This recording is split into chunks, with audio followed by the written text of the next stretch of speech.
Well, hello everyone, and welcome to Talk Leadership with Cedric.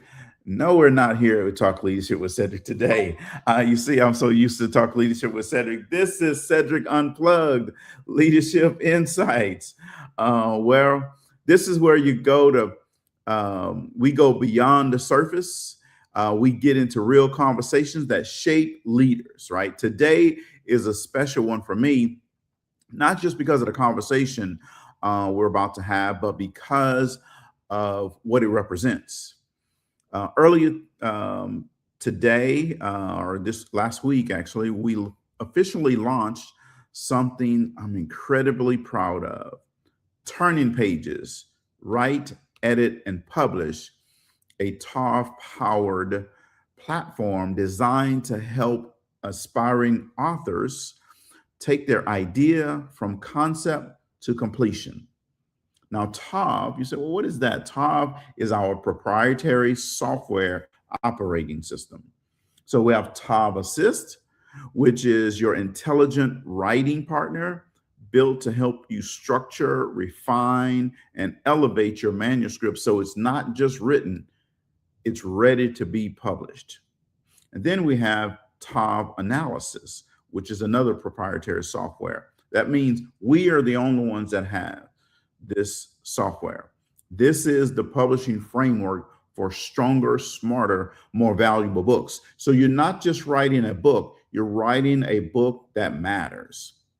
So a 𝗨 Assist writes with you, 𝗨 Analysis prepares you. Together they create the framework for books that matter.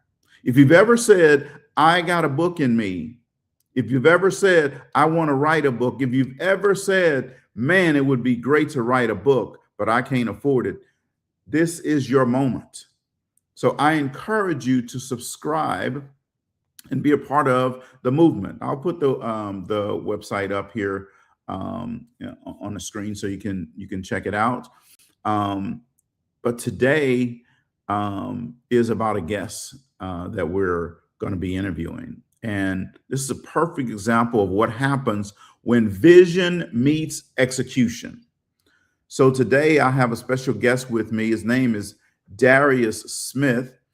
Darrius is a speaker, trainer, coach, and is now a published author. Turning Pages is our platform, and Turning Pages is the publisher of his book. His new book is called Leading with Purpose. And it's more than a title. It's a challenge to how we show up as leaders every single day. So without further ado, let's welcome Mr. Darrius Smith to the show. Hey, Cedric, how you doing? I'm always doing great, brother.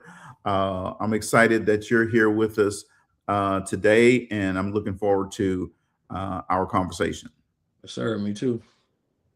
Awesome. So first of all, once again, congratulations on a new book, and welcome to Cedric Unplugged. So what we're going to do is we're going to start at the foundation, if you will. Okay.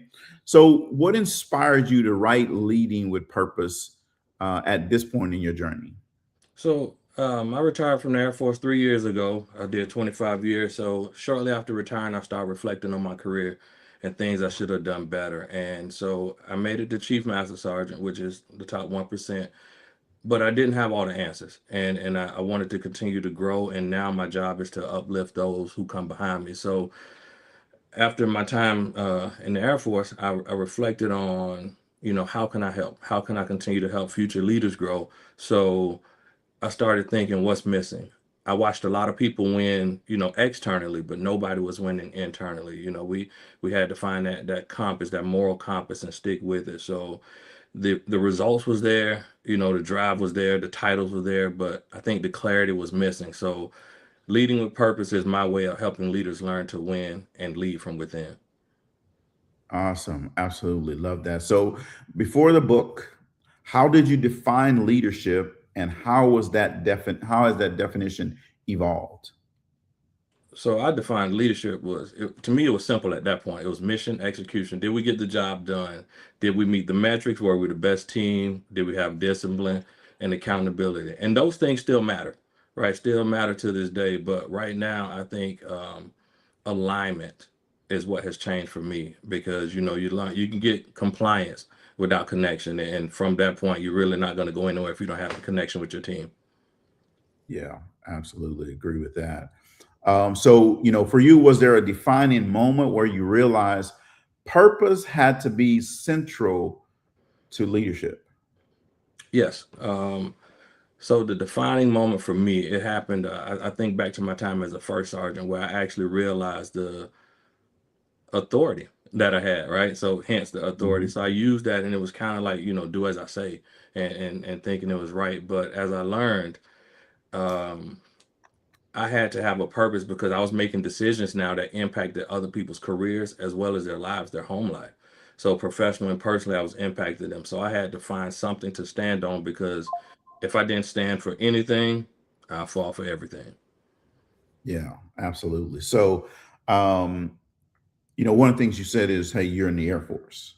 You Mhm. were in the Air Force. And so, a lot of times people are interested in Air Force journey. It's a little bit off topic, but I think it's relevant.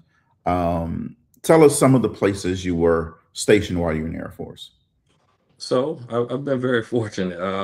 San Antonio was my last stop, and prior to that, I spent time in Maryland, over at Fort Meade. I did 2 tours in Alaska, Anchorage, Alaska. I spent time in Hawaii, down in Hickam, and then the majority of my career was at Wright Pat Air Force Base in Ohio, Dayton, Ohio. And I've been to Afghanistan, so I've been on the battlefield. And I know people think Air Force. Yeah, no, he wasn't on the battlefield, but I was in the fight. He was I a was. cook, guys. He was a No. cook. Yeah, yeah. So no, I was in the fight. So it was a good time, but definitely an eye-opening experience.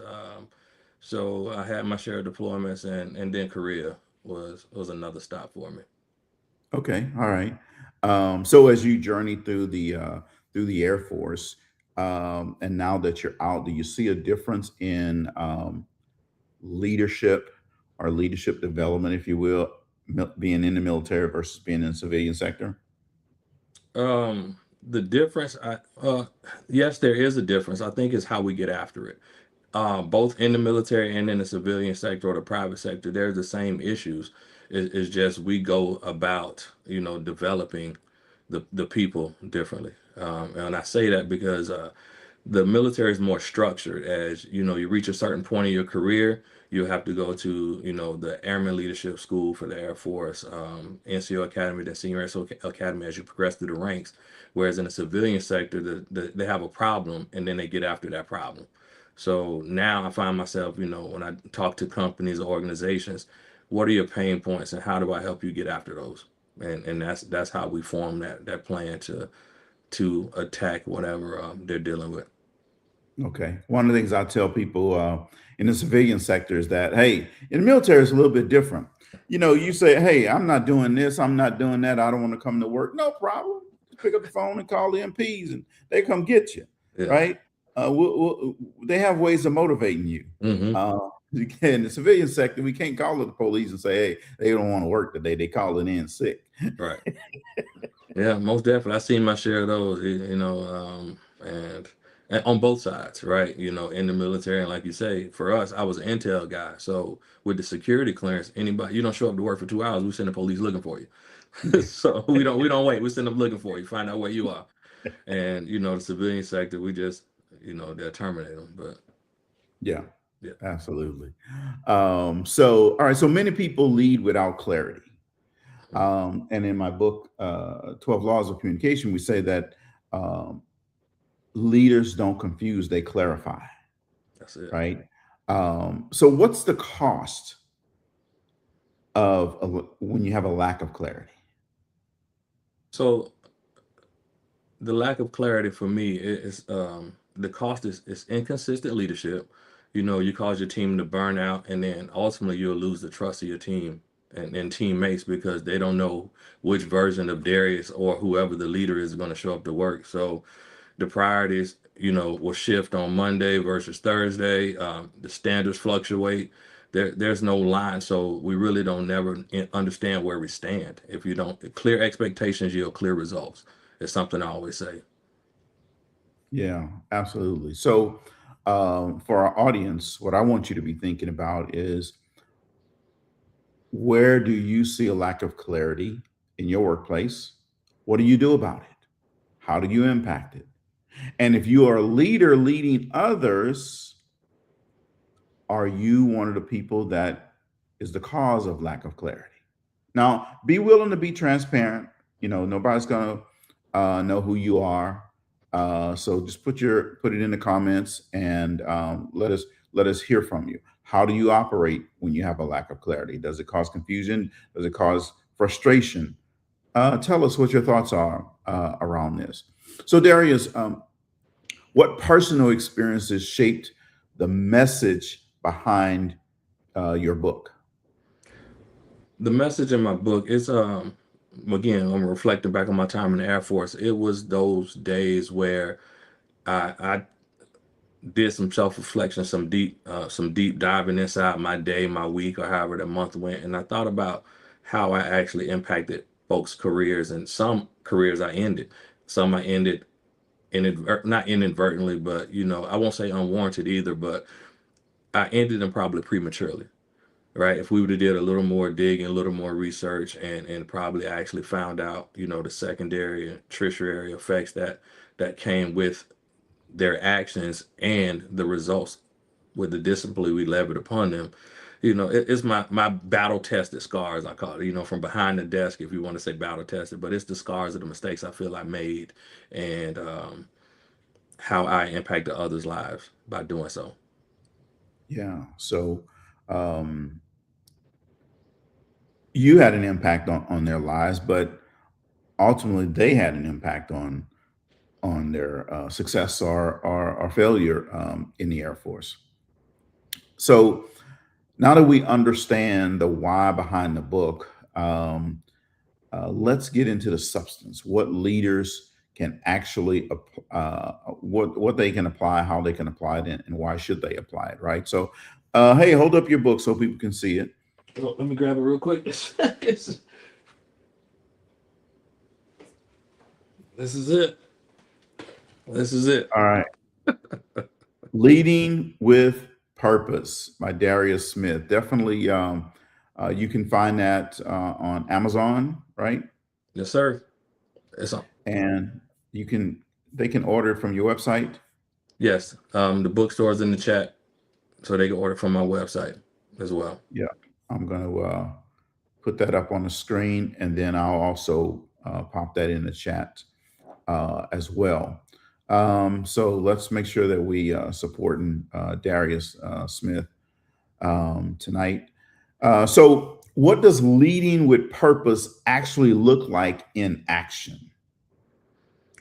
Leading with purpose and action is, finding your values, right? Again, I mentioned the moral compass earlier. You got to stand for something. So there's some values that becomes uncompromisable, and when you believe that, you have to stand for it, because I've always talked about right does not have a rank. So when you are justified and you can stand behind, whatever popular or unpopular decision you make, you clearly did not bend on your values. So that's to me leading with purpose, because that's what you stand for. Okay, all right. So I have a question for you. You have, yeah, I always find it interesting what people have in their office and on their walls and stuff like this. And I know that our audience is wondering as well. What's that thing you have behind you on your wall there? That looks like a tooth is missing or something. Yeah. So yeah, that's one of those things of those military moves. That is actually a First Sergeant of the Year award that I received from Hawaii. And one of the shark teeth, there was an authentic shark teeth in there, but one got broke in the move. Okay, all right. So did you have to go out and catch that shark to get the teeth? Absolutely not. It was the gift shop on base, but somebody went and caught it. Okay. All right. I thought we had a good leadership story in there. You had to talk the shark down a little bit, and Oh, I can come up with one, right? It's not. yeah. It's about the decisions I made. My moral compass, my values did not allow me to get in that water to get it. Yeah. So what's one principle from the book that every leader should implement immediately? Self-awareness. That's the biggest thing. When you reflect on who you are as a leader, you become it becomes unshakable, right? You have your foundation, and you know exactly what you stand for. Your people know what you stand for. So I say self-awareness probably is the most important, and is plastered throughout the book. I have exercises in the book. Hey, just reflect on this. Think of some things. You do personal self-reflection and then or self-awareness, and then you also have some exercises in the book where you can ask some of your closest peers or people that you either follow, you lead, or just loved ones. Ask them what they see in you. So self-awareness is big in this book, and it's big for me for purposeful leadership. Okay. All right. Awesome. So, how does purposeful influence, how does purpose rather influence decision making in high pressure situations? Purposeful leadership in high stress situations. Yeah. How does it influence decision making in high pressure moments? If you have your values and you are aligned with who you are, it shouldn't influence them, right? You should be able to make a decision and actually, as we say, stand on business, because you're validating, what you stand for. Again, it's not going to always be a popular decision, but if it's your purpose and what you actually value, have that conversation. And again, it's okay sometimes to deviate, but you also can voice your concerns, voice your opinions, and express why you feel how you feel.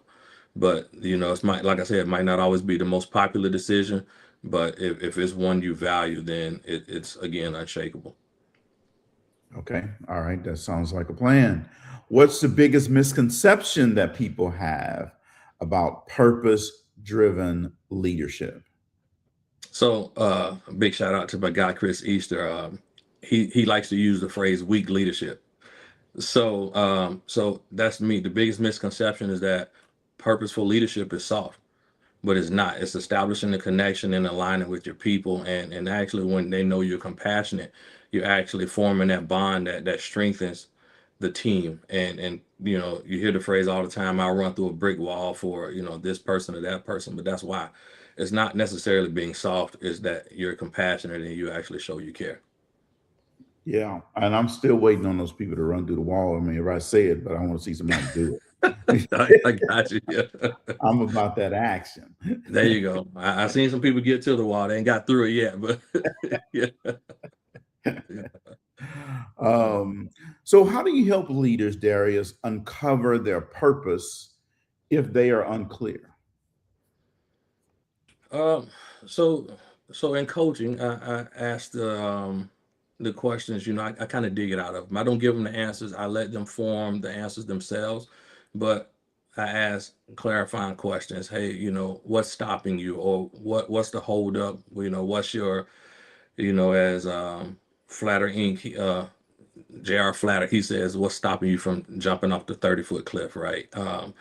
So again, I give them those reflection points, and then we engage. They act as part of the Stay Ready framework, the ready part of it. So reflection, you engage, act, and then we develop them, and then yield results is the why. So it's all about winning from within. You have it in you already. I just help unearth it, help pull it out of them.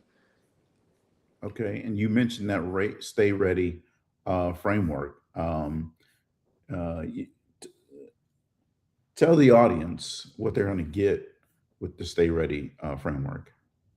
So with the Stay Ready framework, it's an actionable blueprint, right? It's not just words on the paper, it's steps that you can take to help you through your leadership journey. So on the stay portion of it, the S is for self-awareness, self-leadership. The T is truth telling. The four is the four foundational outcomes of trust, authenticity, culture, and transformation. And then the Y is you first, because you got to learn how to lead yourself first before you can lead others. And then, as I stated on the ready side, when you're starting to take these real actionable steps, you're going to reflect, engage, act, develop, and then yield results, which is the ultimate desired outcome. Yes. So the framework is really designed to be a roadmap for leaders, correct? Yes, sir. Yeah. So uh, leaders, if you are one, a new leader, well, let's say you're an aspiring leader, you're a new leader, maybe you're a mid-level seasoned leader, right? This book, Leading with Purpose, can help you, give you some tips and tools. Now, look, folks, with every leadership book that's out there, right? Um, there are going to be some things that you agree with, some things you may not agree with. That's not really the point. Yeah. The point is, are there some things in this book that can help you? So then you take those things that can help you. You see, because there are going to be some things that's going to help someone else in a different way, Right. right? That may not help you.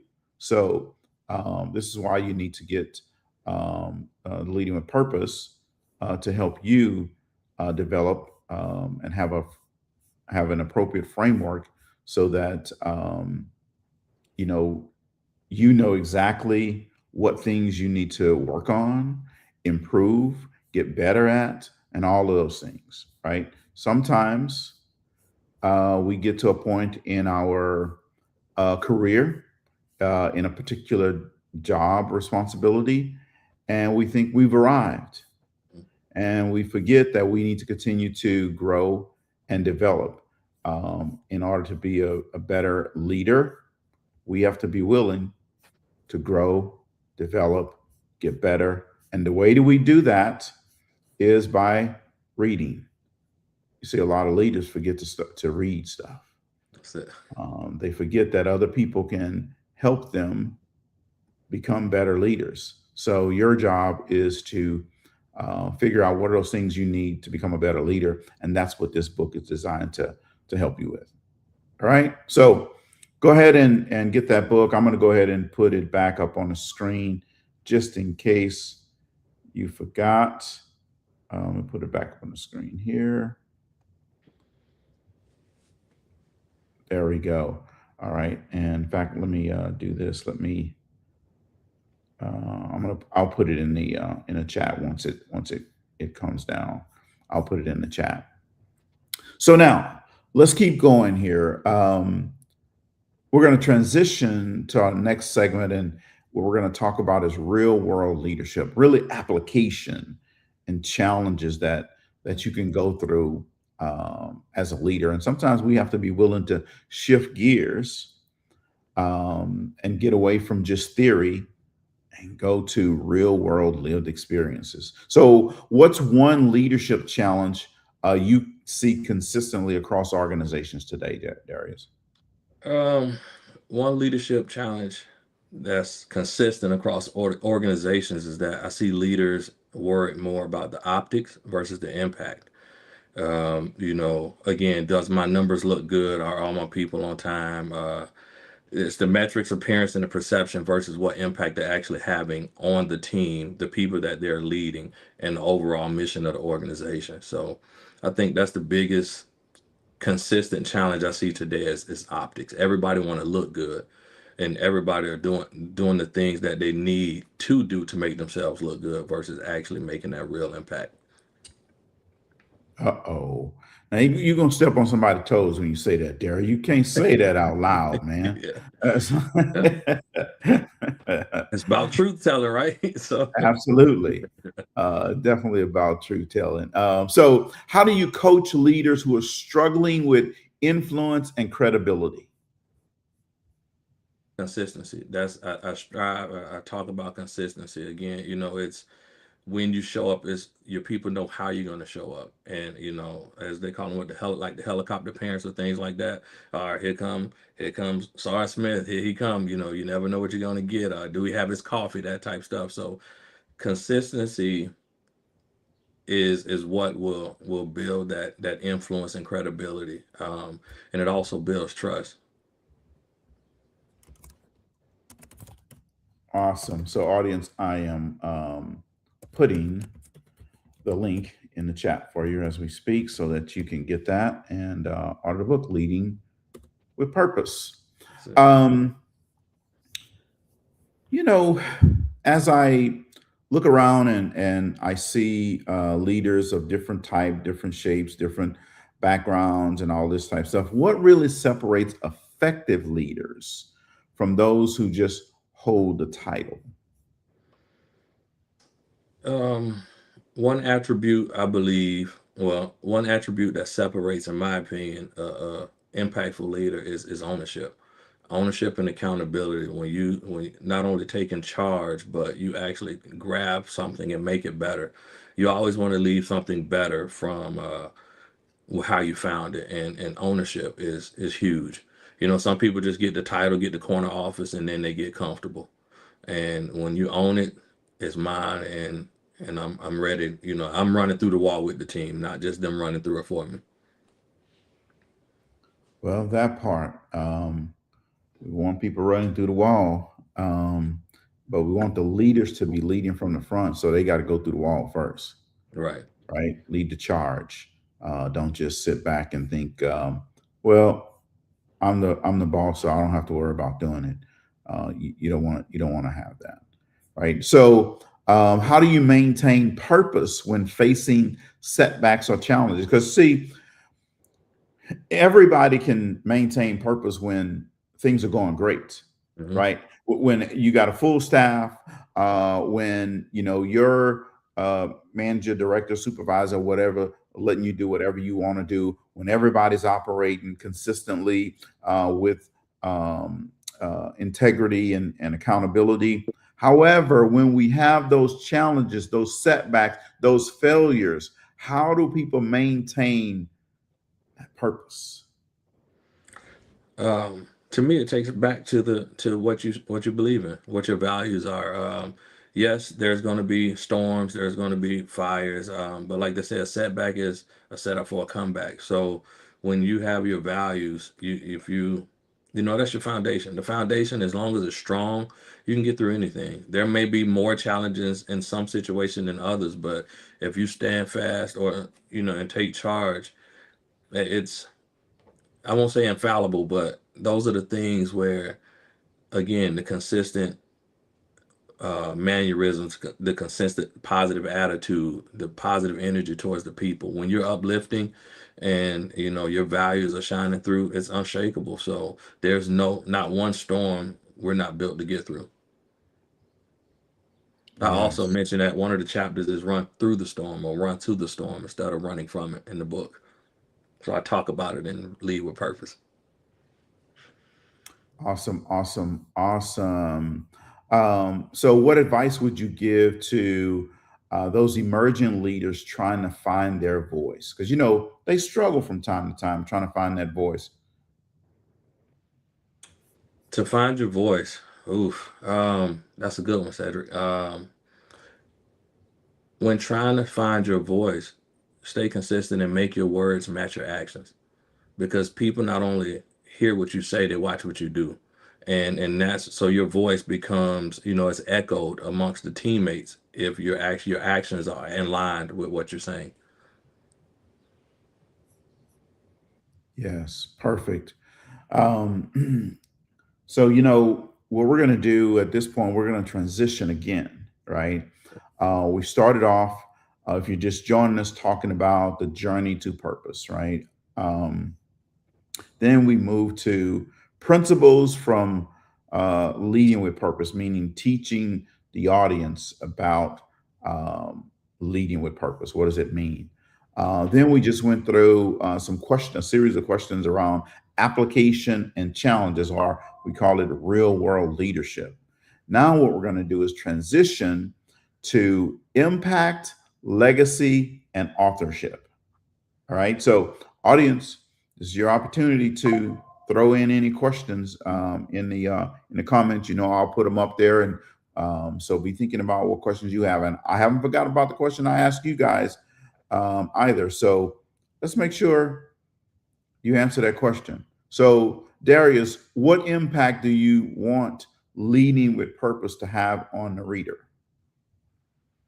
The impact on the reader, I want them to stop performing and start transforming. You know, we have you have the class or take off your mask, right? We all wear a mask at some point, and when we show up to work, a lot of times, or whatever environment, wherever we go, we find ourselves performing. But it's not only an act to ourselves, it's an act to everybody else that's watching you. So stop performing and start transforming lives. And we talked about it earlier. It's about clarity and consistency. Yes, sir. So how did the process of writing this book change you as a leader? And before you answer that, let me say this. So, I said it in the beginning of the show, through our Turning Pages platform. We actually did Darrius' book before we launched the platform. And it was a manual process. Now writing a book is an easy automated process, right? Through Turning Pages. You can see it right on your screen. If you're looking to write a book, if you said you wanted to write a book, if you feel you're ready to write a book, you've had a manuscript that you've written for several years now, and you're trying to figure out how to finish it off. Well, Turning Pages platform is designed to help you with that, right? We have 𝗨𝗲𝗱𝗿𝗂𝗋, which is your writing mechanism in the platform. It'll finish writing out your manuscript for you. It'll help you write your manuscript. Then we have 𝗨 analysis, and the 𝗨 analysis is a proprietary 9-point system that is going to check your book to make sure that, one, there's consistency, there's no duplication, to make sure that your book is following a specific pattern in order. You're not taking your user all over the place. And that's a part of the system. So, and here's what I also want you to understand. I had someone tell me yesterday that he wants to write a book, but he couldn't afford it. And I said, well, can you afford $99? Right? So if you go in the platform, you can subscribe and write a book for $99, right? So it's just that easy, just that simple. We've taken the scare out of it, and we've taken the big cost hit out of it as well. Okay, so go ahead and go to turningpages.io, check it out, go ahead and subscribe, and let us write your book. In the next 90 days, you could have your book out, right? So Darrius, let me get back to the question. How did the purpose of writing the book change you as a leader? So as a leader, writing this book, as I went through the process, and Cedric, as you said, 90 days, and you helped me to it. So what it did, it caused me to slow down. I had to slow down and actually reflect. So, not only just talk the talk, I had to walk, drink my own Kool-Aid. I had to walk the walk. So I slowed down and kind of look at how I led, where I was effective and where I felt I could have been more effective. So that's me, the biggest reflection point. And I slowed down, like I said, to find out where my mistakes were, put it in the pages, and try to help other aspiring leaders or emerging leaders. Mistakes are going to happen, but help them prevent, some of the same ones that I made. Yeah. Well, that's the key right there. Learning along the way, and helping others get better, stronger, and faster. So awesome on that. What would you say to someone who's, thinking about writing a book? They're scared. They're worried about the process. They think they may get writer's block. What would you say to them about keep delaying writing their book? So my advice to you as an aspiring author, stop waiting.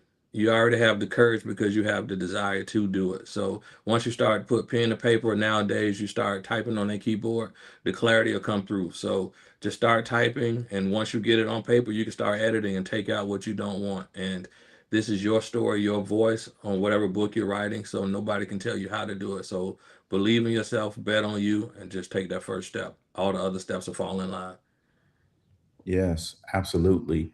And with 𝗨𝗲𝗱𝗿𝗂𝗋, Darrius, and you didn't have this in your book, but with 𝗨𝗲𝗱𝗿𝗂𝗋 in the platform, it'll take what you already wrote and it'll help expand that. So it could finish a chapter for you. It could write a chapter for you, actually. And so it makes the book writing process a whole lot easier, faster, and makes you look smarter. Yeah.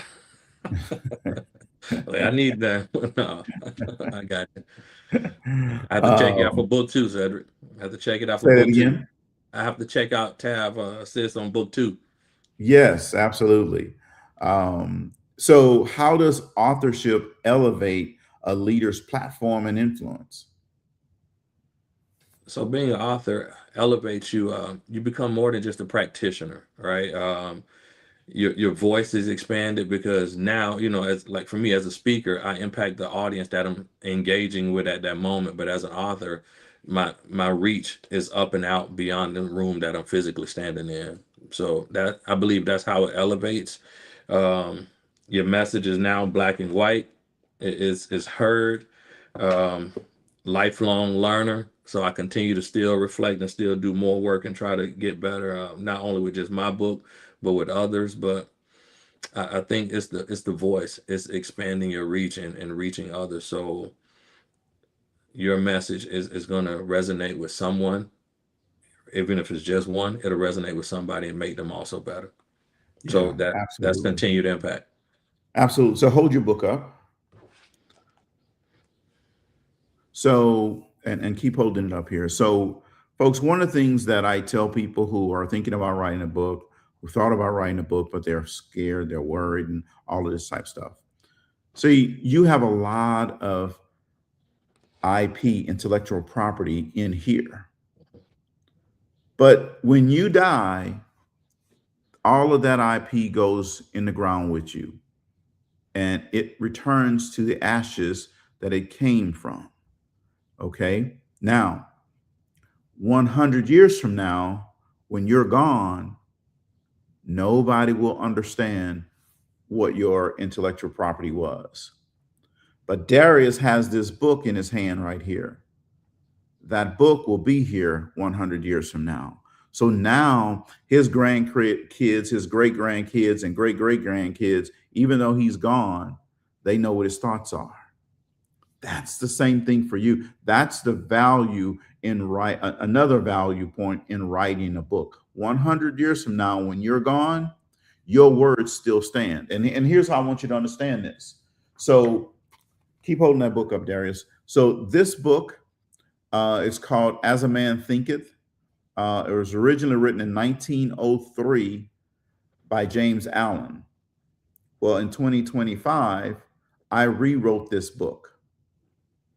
His words still stand 100 years from now, from when he wrote it.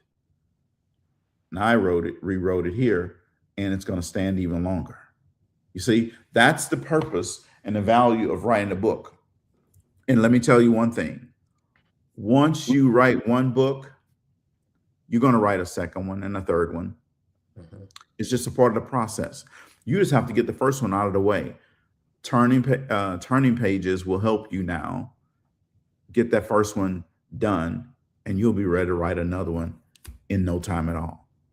Right. And if you're in the leadership development space, here's what I want you to understand. See, Darrius has this book. Now that book becomes training that he can use with his clients. Another thing, that book becomes a lead magnet for his clients. Right. So leading with purpose has a lot of purposes. Yeah. Now you just got to go and put your purpose in a manuscript, so you can put it down now. Thank you. Yes, sir. But it's important, folks, that you write a book. So Jackie said, I need to check this one out. I have 3 books queued up in my brain. Jackie, you need to just put them in Turning Pages, and we'll have them queued up for publication. Right? Let's go to turningpages.io and boom, get started. $99 gets you started. Actually, we have a plan that's below that as well, and one that's higher than that as well. Right? But the pro author plan is the one that most people will utilize. So go and check it out. It's at turningpages.io, or you can get to it from my books website, LaFleur Leadership Books as well. David Satchel has been listening in. He said, "What's up, bro?" And he said,